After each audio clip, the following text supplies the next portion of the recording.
His mother considered ending the pregnancy before he was born. His father died an alcoholic before ever seeing the summit.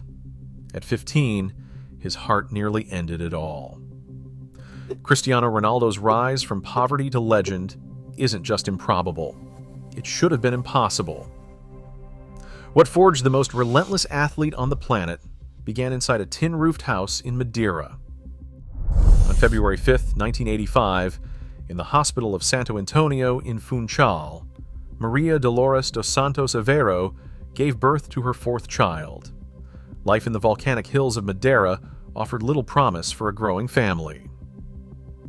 In the working-class neighborhood of Santo Antonio, the Aveiros lived in a small, single-story home on Rua da Porta de São Tiago.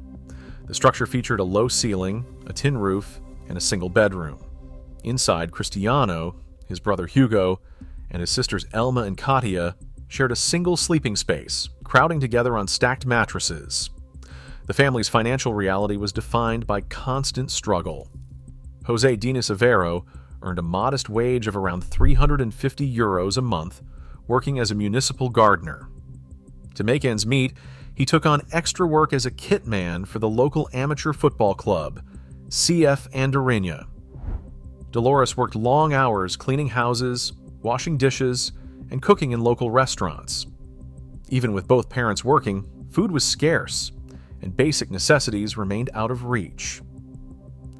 Years later, Dolores admitted in her autobiography, Mother Courage, that the financial strain nearly led her to a different path.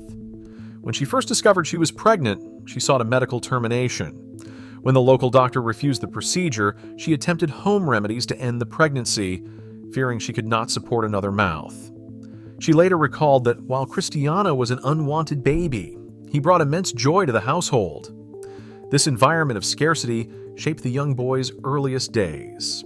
His father's long days of labor and growing battle with alcohol, combined with his mother's endless cleaning shifts, meant survival required constant effort. The cramped home on the hillside became the breeding ground for a quiet, burning resolve. Football was not a hobby. It was the only open door.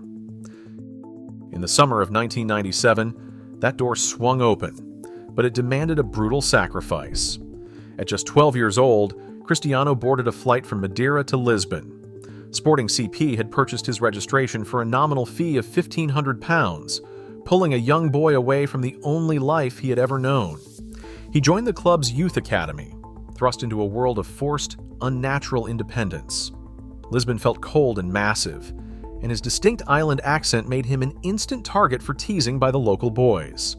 Every single night, alone in his dormitory room, he cried from overwhelming homesickness. The emotional isolation was absolute, yet his commitment survived the pain. He refused to miss a single training session, showing up early and staying late.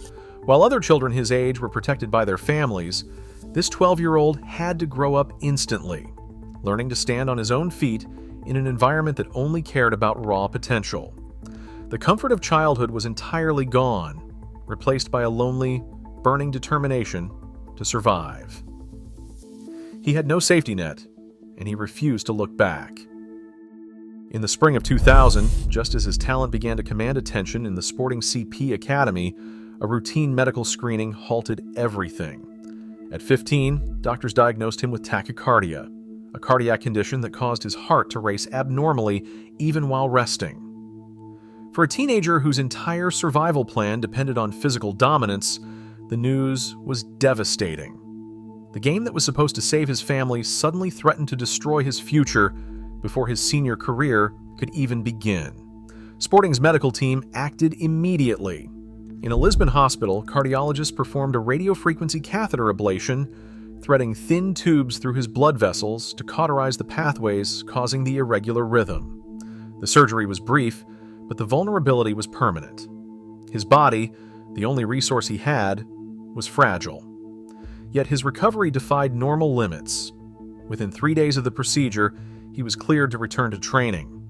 He walked back onto the pitch with no long-term complications and a renewed sense of urgency. The scare did not slow him down. It accelerated his focus, turning his ambition into an absolute obsession. At 12 years old, his youth coach Lionel Pontes noticed a stark, survivalist mentality. While other prospects rested, the boy from Madeira strapped weights to his ankles, dragging his feet through grueling drills to force his muscles to adapt. That unyielding daily grind caught the attention of the Sporting Academy staff, who watched a teenager run extra sessions long after the stadium lights had been turned off. For him, talent was only a starting point. Greatness had to be engineered. Years later at Manchester United, teammate Patrice Evra witnessed that same manic drive. After losing a casual table tennis match to Rio Ferdinand, Ronaldo immediately bought his own table, locking himself away for 2 weeks of solitary, intense practice. He returned and defeated Ferdinand in front of the entire squad. Evra realized he was playing alongside someone who refused to let any weakness exist. Every setback, every failure, and every limitation was treated as a personal insult. It was something he could train against until it was completely destroyed. In September 2005, the unyielding focus faced its hardest test. While on international duty with Portugal, 20-year-old Cristiano received the news. His father, José Diniz Aveiro, had died in London at 52 years old. The cause was liver failure, a direct consequence of a long battle with alcoholism. The loss came before Ronaldo reached the top of the sport, leaving a permanent void. José Diniz would never see his son lift a Champions League trophy or win a Ballon d'Or. The man who dressed him in his first kit at Andorinha was gone. The grief became a silent, solemn vow. Every sprint and every trophy would now be pursued in the shadow of this absence, carrying the weight of a promise his father would never live to see. The grief fueled an unyielding athletic onslaught. Ronaldo took the hunger from the tin-roofed house in Madeira and the survival instinct of a 15-year-old who overcame heart surgery and forged them into the most dominant career in modern sports. In 2008, he captured his first Ballon d'Or and his first UEFA Champions League title with Manchester United. It was only the beginning of a historic run.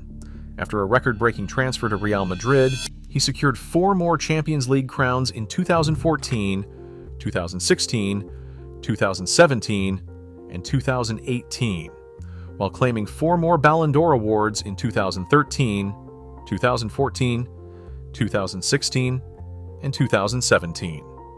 He went on to capture 33 major trophies, including the 2016 European Championship for Portugal, carrying his nation to its greatest triumph. On the pitch, his furious drive pushed his career goal total past the historic 900 mark, a number once thought impossible in the modern era. Off the pitch, the boy who once shared a single room with 3 siblings built a personal brand valued at over $1 billion, solidifying his status as one of the most recognizable athletes on Earth. This was the leap from internal pain to public monument. The awards, the records, and the massive financial empire were protective walls built to ensure he could never be forced back to nothing. The private survival story of a hungry kid from Funchal had hardened into absolute global dominance. Today, the gold is secure, but the hunger remains. Ronaldo's obsession was never actually about chasing fame. It was about running away from nothing. That fear created an unstoppable machine that still refuses to stop. What drives your ambition? Let us know in the comments.